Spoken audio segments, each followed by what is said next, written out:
은혜 받으실 말씀은 창세기 11장 1절에서 9절입니다.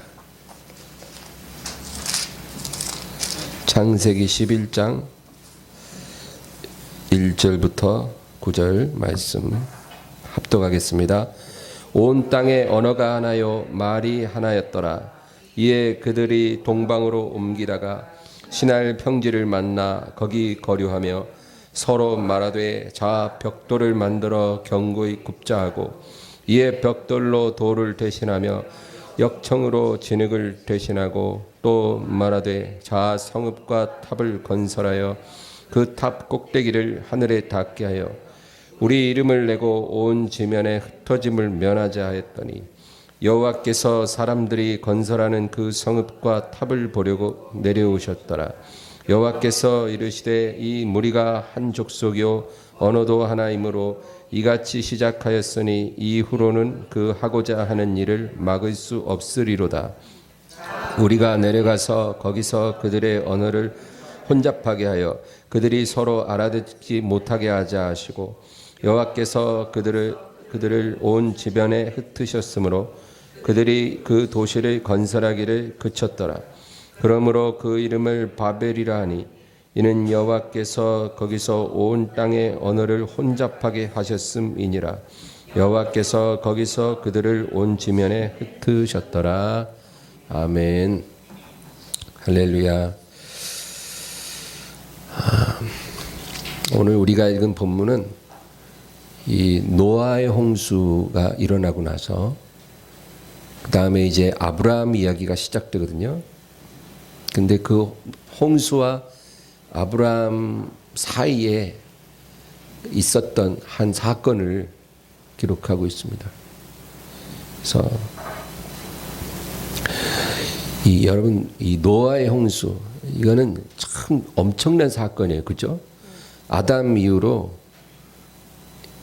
지구상에 있는 인류가 다 죽은 경우는 그거 한 번밖에 없어요. 8명 빼고 다 죽었잖아요. 어마어마한 사건이. 요즘 말로 하면 그레이트 리셋이에요. 예. 그러니까 하나님이 세상을 리셋시킨 거예요. 여러분 그 컴퓨터를 쓰다가 이렇게 컴퓨터가 갑자기 이렇게 뻑뻑해지거나 화면이 안 넘어가거나 그럴 때 있죠. 또 스마트폰도 그럴 때가 있잖아요. 그러면 어떻게 해요? 전원을 다시 한번 리셋시키는 거죠. 그러면 대부분 문제가 해결이 돼요. 근데 세상은 그렇게 해서 해결이 될까요? 하나님이 한번 해보신 거예요. 리셋해서 해결될까? 근데 해결이 안 됐어요. 경건한 사람 노아와 그 가족들 8명만 딱 배에 들어가서 살고 다 죽였어요. 짐승까지 죽였어요. 여러분 짐승까지 죽인 이유가 있어요. 그 당시에요.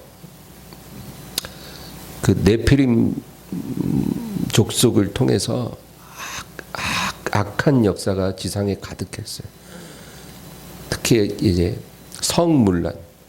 근데 그 성문란이요.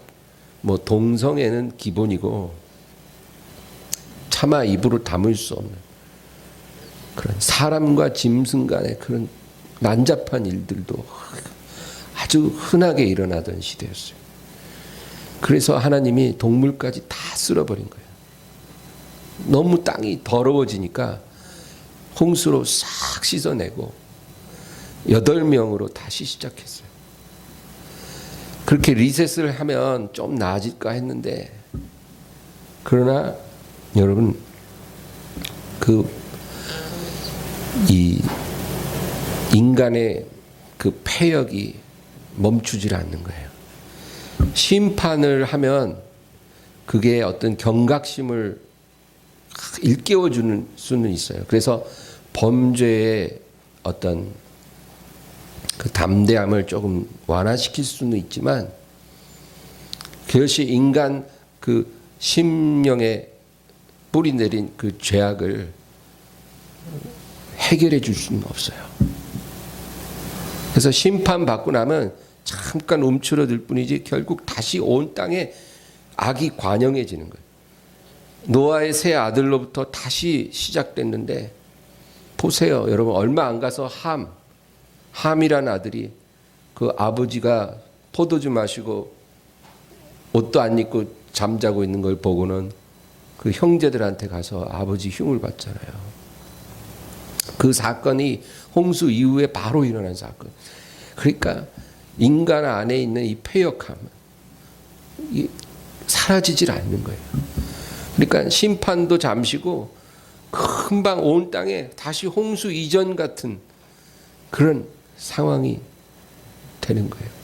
그래서 하나님이 한번 리셋을 해봤는데 소용없는 거예요. 여러분 그래서 이 심판과 형벌은 이 죄를 해결할 수 없어요. 지금 우리나라는 형벌이 너무 약해서 문제긴 해요. 그렇죠? 뭐 살인 강도를 해도 뭐 한 5년 살고 뭐 흉악한 죄를 지어도 면세살인을 해도 뭐 몇 년 뭐 이렇게 아주 형이 그렇게 무겁지 않아요. 그러니까 인생들이 죄를 행하는 게 담대해요.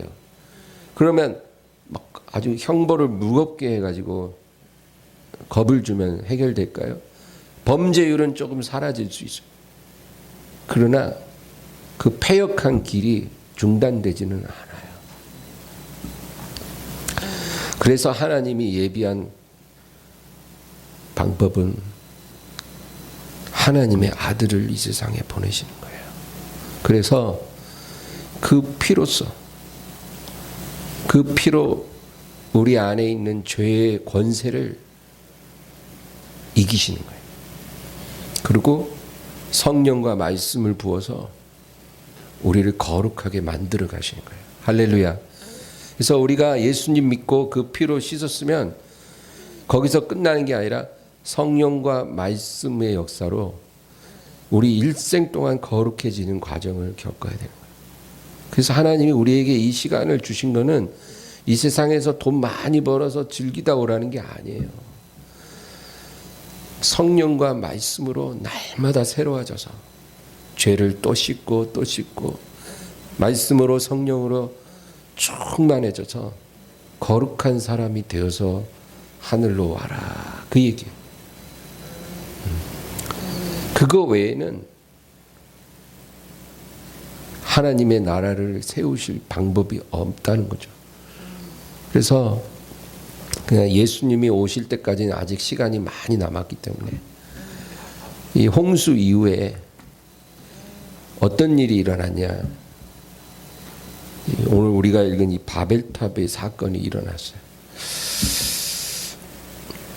이 당시에는요, 민족이 하나였어요. 여러분, 지금은 한국인, 일본인, 뭐 미국인 다 나눠졌잖아요. 앵글로색슨, 게르만, 슬라브, 막 많은 민족, 많은 나라. 근데 이 당시에는 민족도 하나, 나라도 하나, 언어도 하나, 다 하나예요. 이런 시대가 있었어요. 지금 온 세계가 원하는 세상, We are the world, we are the world. 예.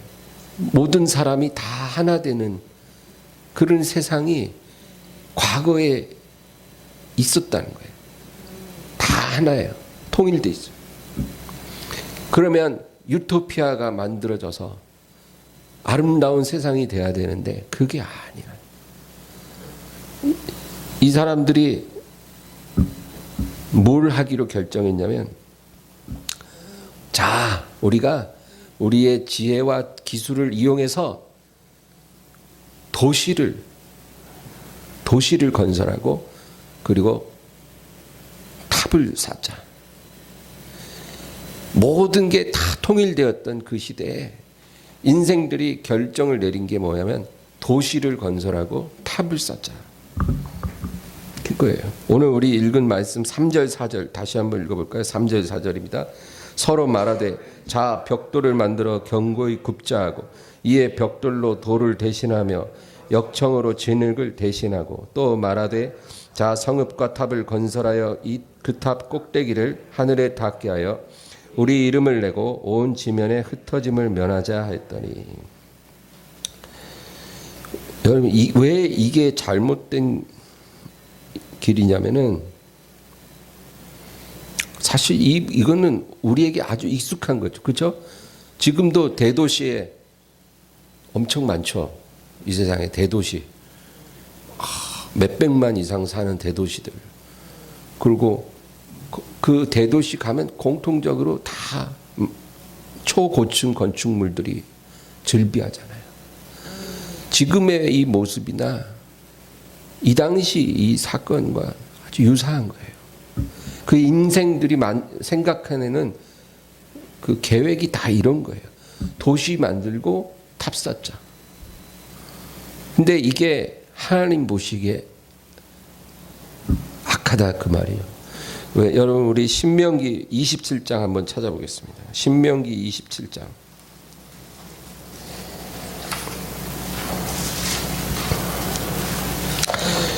신명기 27장 5절에서 7절입니다. 5절에서 7절. 27장 5절에서 7절 다 같이요. 또 거기서 네 하나님 여호와를 위하여 제단 곧 돌단을 쌓되 그것에 쇠연장을 대지 말지니라. 너는 다듬지 않은 돌로 내 하나님 여호와의 제단을 쌓고 그 위에 내 하나님 여호와께 번제를 드릴 것이며 또 화목제를 드리고 거기에서 먹으며 내 하나님 여호와 앞에서 즐거워하라. 아멘. 하나님이 너는 단을 쌓을 때 다듬지 않은 돌로 쌓아라 그랬어요. 다듬지 않은 돌. 쇠연장을, 철연장을 쓰지 마라. 철연장을 쓰지 말라 그 말은 그 당시 철연장이 있었다 그 말이에요. 그럼 사람이 여러분 뭔가를 만들려고 그러면 연장도 다 있어요. 그러면 그 연장 가지고 뭔가 이쁘게 다듬어서 만들고 싶잖아요. 특별히 하나님 앞에 단을 쌓을 때 그 돌을 잘 다듬어서 단을 쌓는 게 당연해 보이잖아요. 그런데 하나님께서 뭐라냐면 돌단을 쌓되 쇠연장 되지 말라고. 다듬지 않은 돌로 하나님 앞에 제단을 쌓고 번제를 드리라. 하나님이 특별히 지시를 한 거예요. 연장되지 말고 다듬지 않은 돌로 내 앞에 단을 쌓고 거기서 내게 번제를 드려라. 여러분 이 단이라는 것은 예배를 의미해요. 이 당시에 하나님을 경배할 때 꼭 단을 먼저 쌓아놓고 그 다음에 제물을 잡아서 그 위에 올려놓고 불로 태워드렸잖아요. 그러니까 이 단은 그 단을 쌓는다는 것은 예배를 준비하는 거예요. 하나님을 섬기는 그 예배를 의미해요. 근데 예배를 드릴 때 단을 쌓을 때 절대 연장을 써서 다듬지 말라.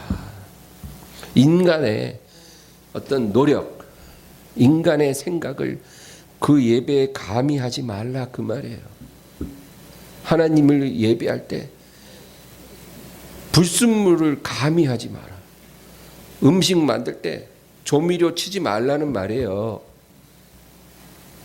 맛을 내려고, 멋을 내려고, 아름다움을 만들어내려고 뭔가 인위적인, 인간적인, 인공적인 것을 가미하지 마라.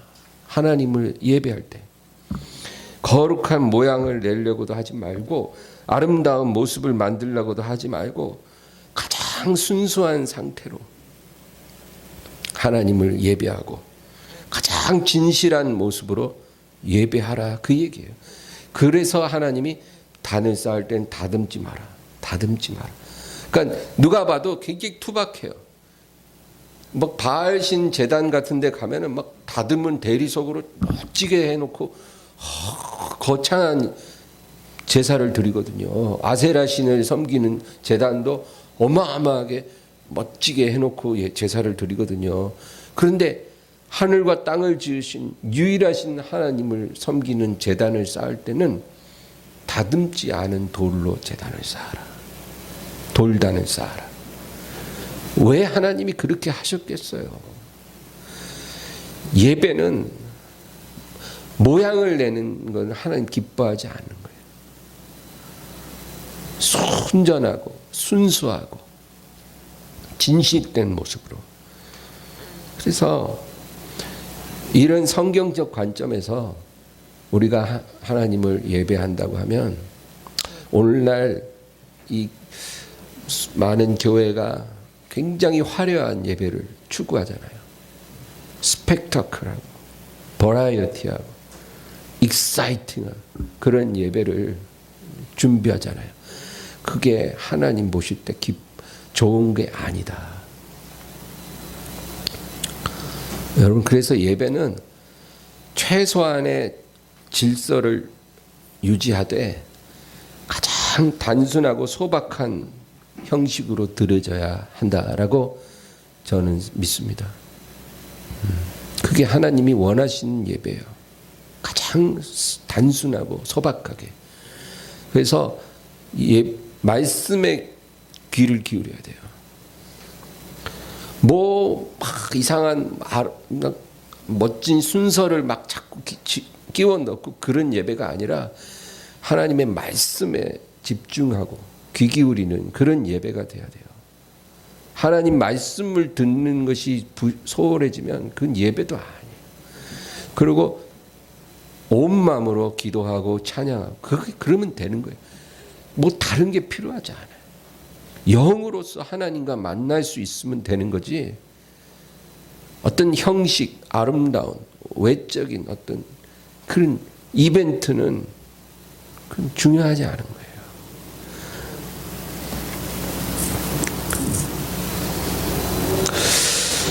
그래서 이 바벨탑 이야기를 보면 그 당시 사람들도 기술이 있었어요. 그래서 우리의 기술을 가지고 벽돌을 굽자. 벽돌을 구워서 이 도시 한가운데 탑을 쌓자. 여러분, 이 의도가 굉장히 악하다는 거예요.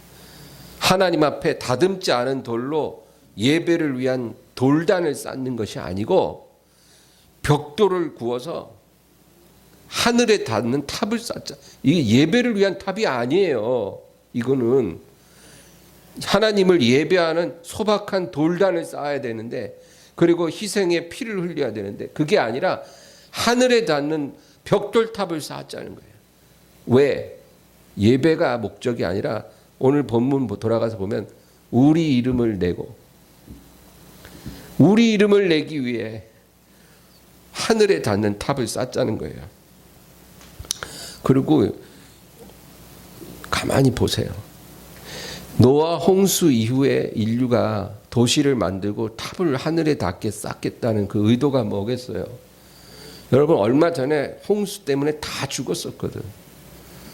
한 번 다 죽었어요. 그러니까 셈과 함과 야벳 삼형제로부터 다시 번성된 사람들에게 그 홍수의 역사는 아주 철저하게 각인된 역사거든요. 그런데 그러면 그 역사를 통해 뭘 배워야 돼요? 홍수로 우리 조상들 한 번 다 죽었어. 그러면 그때 뭘 배워야 돼요? 우리 다시는 하나님 앞에 패역하지 말고 하나님을 두려워하는 삶을 살자. 이거 배워야 되잖아요. 그렇죠? 죄 때문에 홍수가 내려서 다 죽었으니까 이제 다시는 하나님을 떠나지 말고 하나님을 배역하지 말고 순종하며 살아야 되겠다. 그거 배우면 되는 거잖아요. 그러면 홍수가 다시 올 일이 없잖아요. 근데 이 사람들은 그게 아니에요. 우리 두 번째 홍수가 오면 절대 죽지 말자.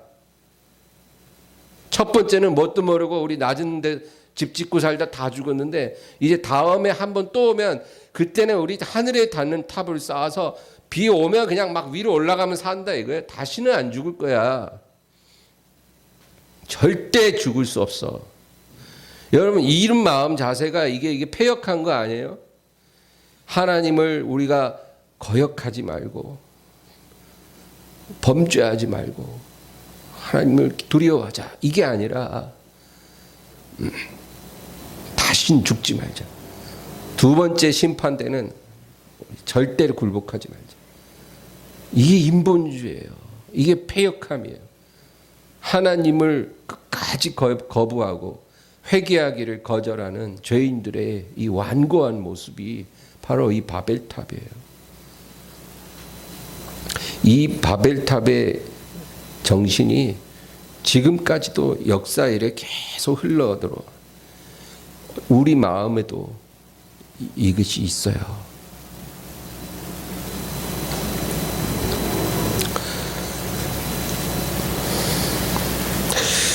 그래서 우리 시편 46편 한번 또 찾아보겠습니다. 시편 46편.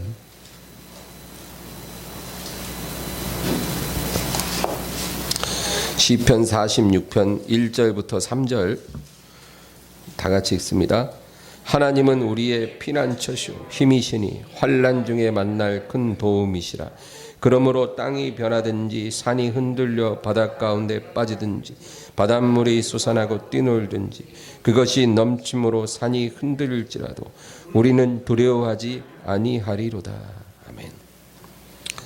보세요.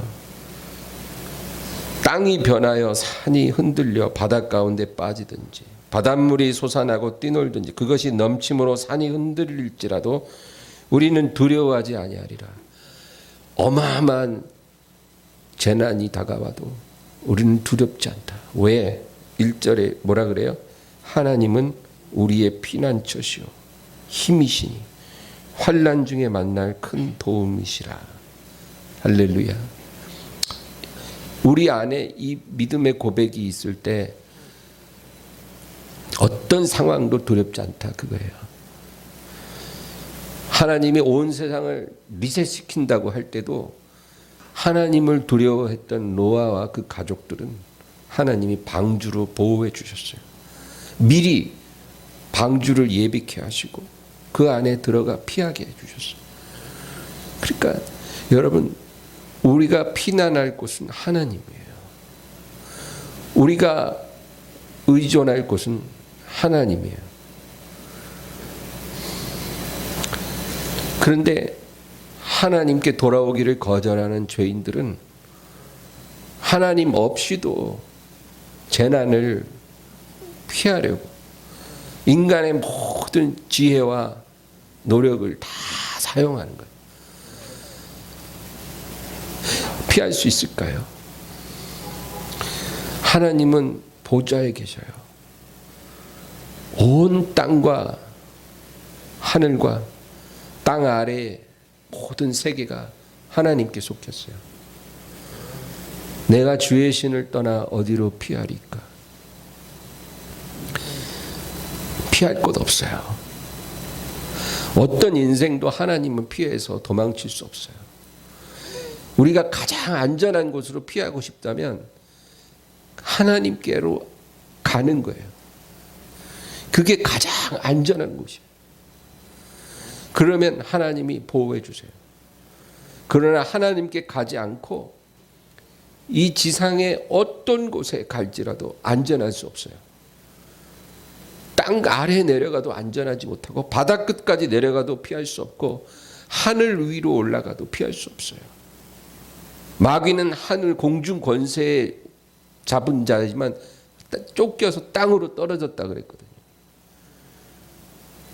어느 곳에 가도 하나님을 등지고 사는 인생은 피할 곳이 없고 평안함이 없어요.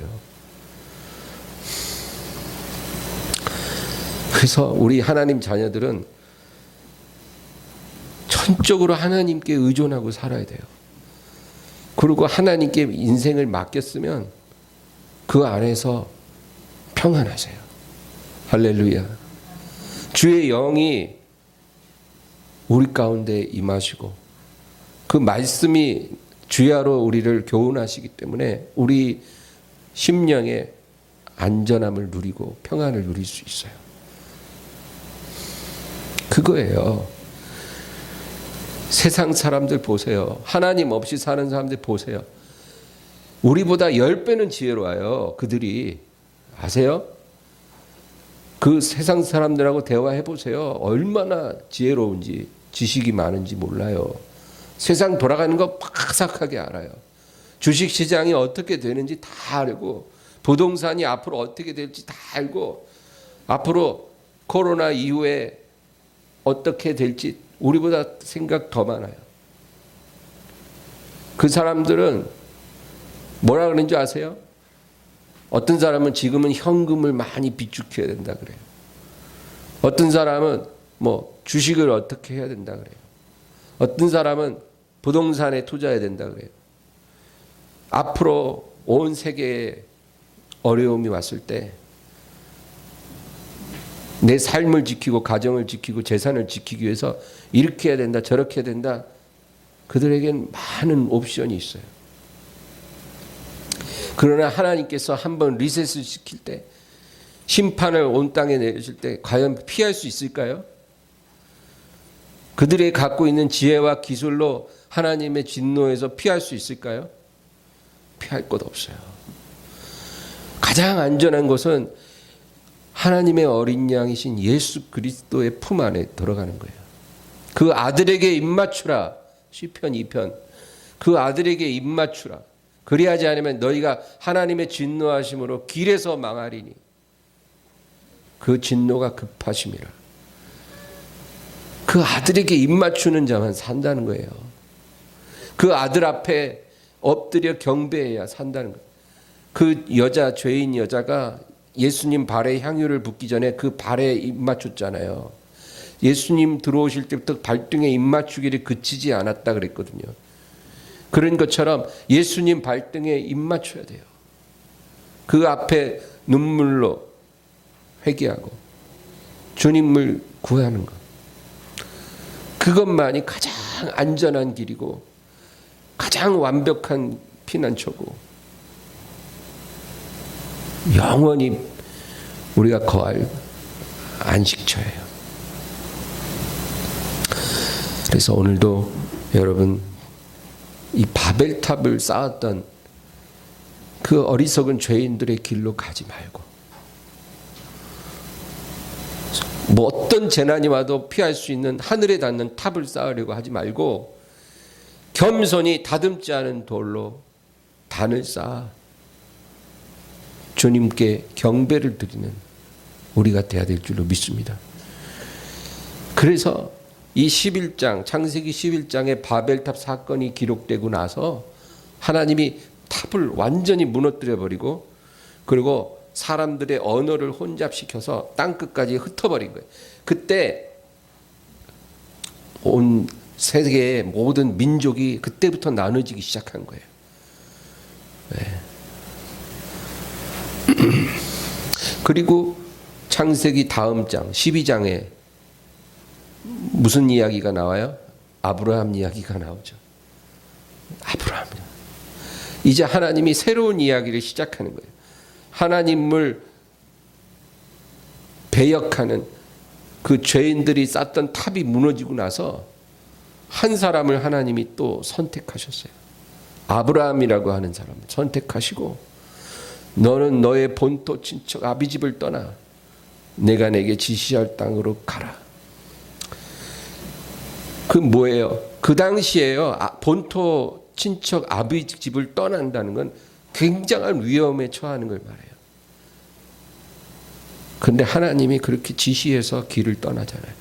믿음으로 사는 사람이, 하나님만 의지하는 사람이, 그 한 사람의 이야기가 시작되는 거예요. 그러니까 우리가 어떻게 살아야 되는지를 성경이 말해주는 거예요. 탑을 쌓는 인생이 아니라 믿음으로 살아가는 삶을 살아라. 아브라함처럼 하나님이 떠나라면 떠나고, 하나님이 주신 약속을 믿고, 그리고 어디 머물든지 제일 먼저 하나님 앞에 다듬지 않은 돌로 단을 쌓아 번제를 드릴 줄 아는 그런 삶을 살아라. 그래서 저와 여러분이 아브라함의 후손이잖아요. 왜 후손이겠어요? 유대인도 아닌데 믿음을 가졌으니까. 아브라함과 같은 믿음이 있거든요, 우리 안에. 그러니까 아브라함의 후손이에요. 그래 아브라함이 어떻게 살았어요? 조카 롯하고 서로 갈등이 생길 때 다 양보했어요. 다 이겨 먹으려고 하는 게 아니라 양보했어요. 네가 우하면 난 좌하고 네가 좌하면 난 우하리라. 너가 먼저 선택하라. 여러분 하나님의 사람은 그렇게 사는 거예요. 이겨 먹으려고 잔머리 써갖고 먼저 유리한 고지를 선점하는 그런 인생이 아니고 하나님이 내 기업이 되시기 때문에 담대한 거예요. 열렸어요. 조카 보고 네가 먼저 선택해서 네가 우하면 나는 반대쪽으로 갈게. 네가 좌하면 난 반대쪽으로 갈게. 네가 먼저 가. 그러니까 이 롯이 잔머리 딱 생각해서 소돔으로 갔어요. 소돔은 아주 비옥한 땅이에요. 비옥한 땅. 지금은 소금 땅이지만 심판받기 전에는 아주 비옥한 땅이에요. 너무나 비옥하니까 사람들이 모여서 도시를 건설하는 풍수지리적으로 기가 막힌 곳이에요. 롯은 그곳으로 갔어요. 아브라함은 반대쪽으로 가려니까 반대쪽은 뭐예요? 들판이에요. 그냥 그린벨트예요. 요즘 말로 아무것도 없어. 그냥 거기 가서 들에서 사는 거예요. 하나님이 함께 하시니까 어디 사든지 그건 중요하지 않은 거예요. 하나님을 내가 바라보고 그분과 동행하는 것, 그게 중요한 거지 어느 곳에 내가 머무는지는 그렇게 중요한 게 아니거든요. 그럼 그 다음에 또 어떤 일이 일어났는지 다 아시죠? 소돔에 어떤 일이 일어났는지. 그런데 하나님이 소돔을 심판하기 전에 아브라함에게 먼저 찾아오시잖아요. 마치 홍수가 있기 전에 노아에게 찾아오신 것처럼 소돔을 심판하기 전에 아브라함 먼저 찾아오시잖아요. 그러니까 여러분 보세요. 하나님을 경외하는 사람은 하나님이 미리 찾아오세요. 미리 찾아오셔서 자신의 계획을 알려주시고 그 재난에서 그 심판에서 미리 하나님이 챙기세요. 우리도 하나님 경외하면 하나님이 그렇게 챙겨주실 것입니다. 할렐루야. 여러분 창세기 이후로 지금까지 성경에 기록된 하나님의 수많은 심판들, 또 성경에는 없지만 역사 이래 하나님이 심판하신 많은 일들이 있지만 아직 진짜가 아직 안 왔어요. 조만간 그 진짜가 와요. 계시록과 다니엘에 기록된 그 환란이 다가와요. 그런데 하나님을 경외하는 사람들은 두려워할 게 없어요. 하나님이 챙겨주실 거예요. 보호해 주실 거예요. 하나님은 우리의 피난처시오 힘이시니 환난 중에 만날 큰 도움이시라. 여러분 이 고백이 우리의 진실한 고백이 되기를 주의 이름으로 축원합니다. 우리 말씀을 생각하면서 간절히 기도합니다. 주여 주여 주여.